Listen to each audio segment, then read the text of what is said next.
One day after putting USC coach Steve Sarkisian on an indefinite leave of absence, USC announced that he has been fired, and athletic director Pat Hayden issued the following statement.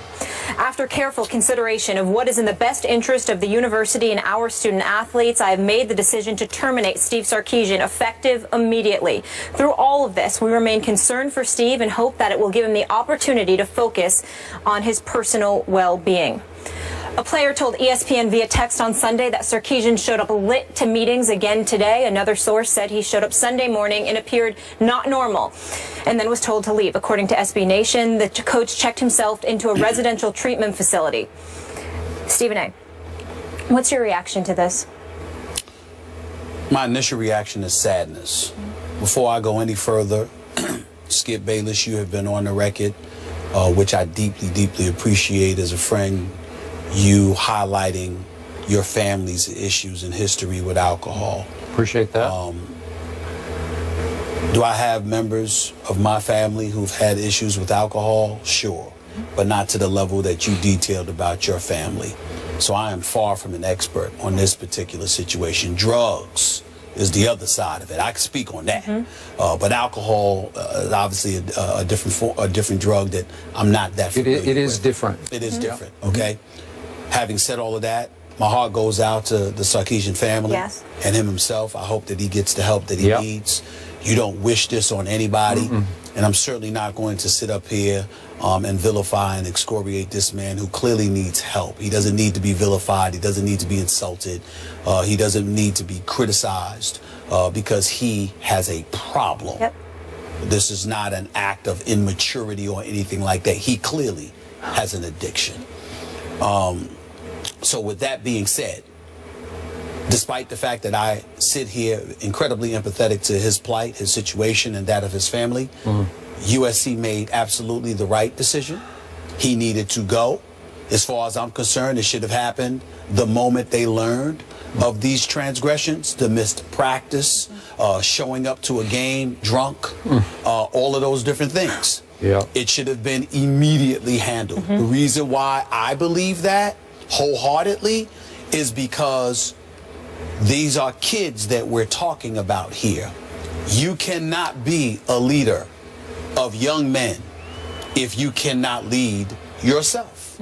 It's simply impossible. And although that's applicable to people in the world of professional sports, because they're grown men with families to feed, mortgages to pay, children to take care of, etc., you deal with it differently only from this respect. They can handle more than kids at a university, an institution of higher learning, supposedly can handle. You can't take that risk. You can't do that. I was speaking to my man Jeff, which both of you know, my godson Nicholas. Long Beach. That's right. Okay. Nicholas could potentially be a big-time player, y'all. I asked Jeff, he said, Coach Sarkisian couldn't come into my house. You can't come into my house asking me to trust you with my child. So when you hear something like that, that says it all, that speaks to it, it is what it is. But what really has resonated through my mind over the last 24 hours, I'm wondering why Pat Hayden isn't out the door with him. Now, we appreciate the greatness of Pat Hayden at USC. We appreciate the fact that he bloated about USC, its tradition, what it stands for, and what we're supposed to be all about. We understand that he doesn't need this job. He's free to walk away anytime. They're free to let him go anytime. He's on a year-to-year deal, okay? Because he's a successful businessman. He doesn't need USC. And under no circumstances do I want to come across as an individual that in any way is trying to impugn the character and the integrity of Pat Hayden. Because I understand that as a man, meaning himself, what he stands for, by all accounts, he seems to be a very good man. But the dereliction of duty that he exercised in vetting Steve Sarkisian before hiring him is at the very least egregious. Keyshawn Johnson, our very own Keyshawn Johnson's former #1 overall pick in the NFL by the New York Jets, former star at USC, was on my radio show yesterday. And he spoke about how Sarkisian, because guys like him are consulted, and he spoke about how Sarkisian was 6th on the list. 6th. But now out of the blue, Pat Hayden came and hired him anyway. And then we learned that there was, when he was the coach of Washington, one of the 5 seasons, there was an expense report. An expense report. You actually put this on your expense report. He went out before noon, a brunch, with assistant coaches, ordered 4 shots of tequila, 4 shots of an unspecified liquor, and 5 beers. This is according to the Los Angeles Times. Today, you look at all of these different things, and you knew what happened at the preseason rally, where he came, he showed up as inebriated. You clearly looked out for him because he was your friend. You clearly looked out for him because of your relationship. You clearly looked out for him at the expense of what was in the best interest of USC. At the very least, Pat Haden should have nothing to do with the next head coach hired.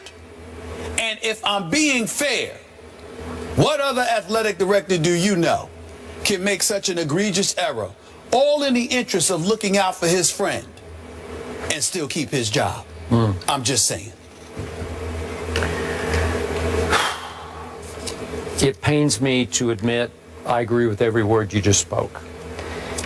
I like the heck out of Pat Haden. I know him pretty well, covered him when he played for the Los Angeles Rams. Just for your edification, he is a good guy. Might be a little naive. Wasn't the typical pro football player because he was magna cum laude at USC, which led to him being a Rhodes Scholar at Oxford. So he didn't really fit the profile exactly of the NFL player. Not that they can't be good in class and smart, but he just didn't. He was always a little bit of a fish out of water in the locker room. And I always found him to be a little bit rose-colored glasses. Everything was going to be okay. He would see nothing but the good in everybody around him in the locker room.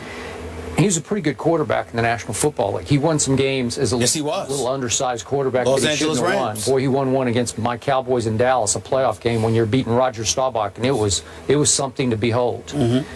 But I'm not sure he's qualified to be an athletic director. Maybe a fundraiser for USC, and to your point, he was a highly successful, high-powered attorney before he took this job for the sake of his alma mater. And a businessman, Yeah, he's a businessman. Yeah, he made a lot of money. But he did love Sark to a fault. He had a soft spot for him that turned into a blind spot for him, which is very, very dangerous. All your evidence and information that has come to the fore is damning, because the man who was such a great student did not do his homework in his coaching search. And the fact that it's now been reporting that several of the Huskies he coached at the University of Washington are saying, oh, he had alcohol issues that impacted his ability to do his job as a coach when he coached here in Seattle. Really? And Pat Haden seems oblivious to all this, rose-colored glasses on. And then remember what Pat did to protect his coach? Remember September of 2014 at Stanford? Remember this game? I happened to be watching it live. Somehow Pat Haden gets a text up in the press box in his wherever suite he was, and he's supposed to go down on the field to help Sark, who's into it with a couple of the referees. And he went down on the sidelines, and Pat Haden is screaming at the referees from the sidelines, member of our committee that picks our playoff finalists for college football, and he was on the hot seat over that because that's out of bounds. You know, you completely, literally crossed the line onto the football field. And remember, USC is a private institution, so they can do whatever the heck they want to do. Nobody's going to tell them one way or the other, and they all love Pat Haden. I'm with you. I don't think he should be allowed to pick the next head coach, just because here's the final irony. The most painful irony of all to me is that Pat Haden, being true blue to his buddy Sark, enabled him to fail at USC.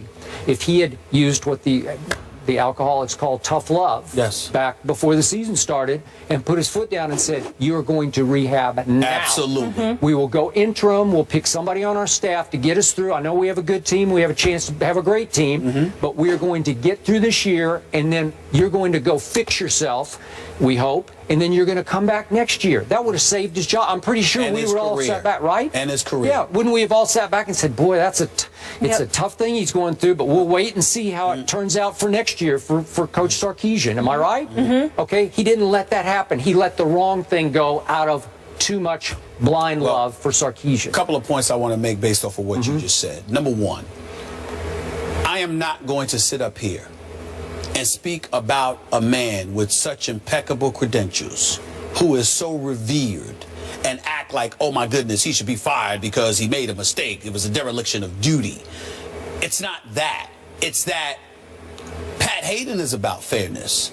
Pat Hayden is about what's right and wrong. No, he is. I agree. Any other institution that you point to, what athletic director do you know would get away with making such a number of egregious errors as it pertained to one individual? They wouldn't get away with it.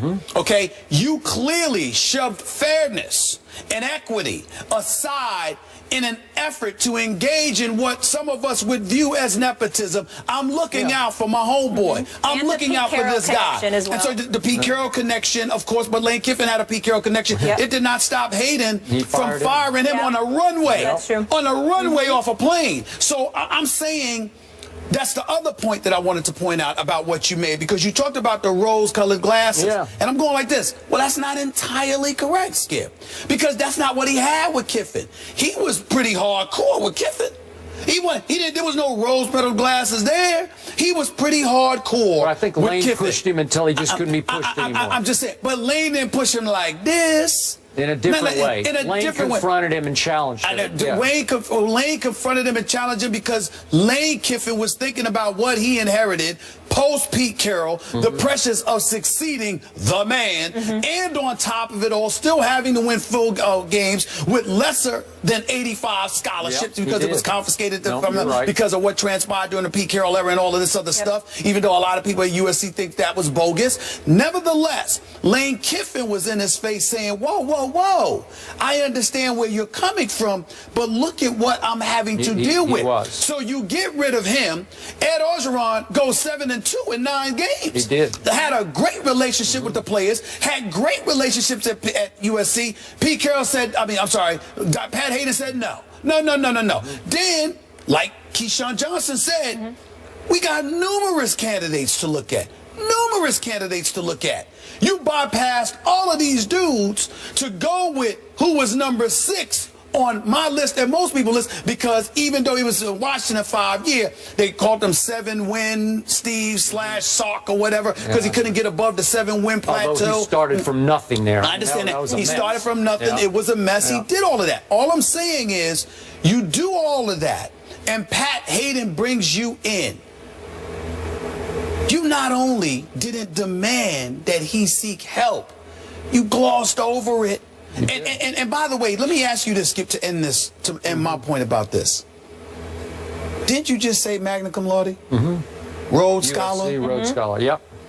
Doesn't Pat Hayden strike you as a relatively thorough individual? I would say he is. I would think you would have to be to achieve what he did. Are we to sit here? Is there anyone else you know that have those kind of credentials that would be accused of not doing their homework? That's what I said. Hold on, wait a minute. What I'm saying is this. How do we know he didn't do his homework? How do we know he did do his homework and said, I'm going to bring my boy in here anyway? See, that's where it gets tight. Because am I really to believe this is an expense report? Yeah. That's what they Maybe he didn't think it was a problem, though, like alcoholism. Maybe he thought the guy likes to party. I am in no way saying that Pat Hayden said, I know you got a problem, so I'm going to bring you here anyway. What I'm challenging is this notion, you knew nothing? Okay. You knew nothing. Yeah, okay. If we on the East Coast, I'm not Keyshawn Johnson. I don't give a damn about USC. Okay, I like going to their game. The one game against Stanford, I love Southern California and watching a football game in 90-degree, 100-degree weather. It was actually kind of fun. But let's be clear, I'm not losing any sleep over USC. So why is it? I knew about Sarkisian.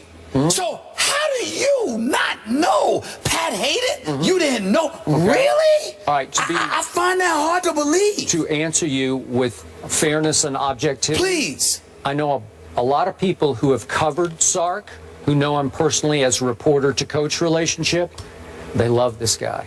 He is lovable. When he came here before the season started and visited, even we had Ryan Clark on the show, met him over at the hotel and just loved him. How can you not like him? Skip, I had him on my radio show. I sat down with him for 20 minutes. That's the only time I've ever interviewed the man.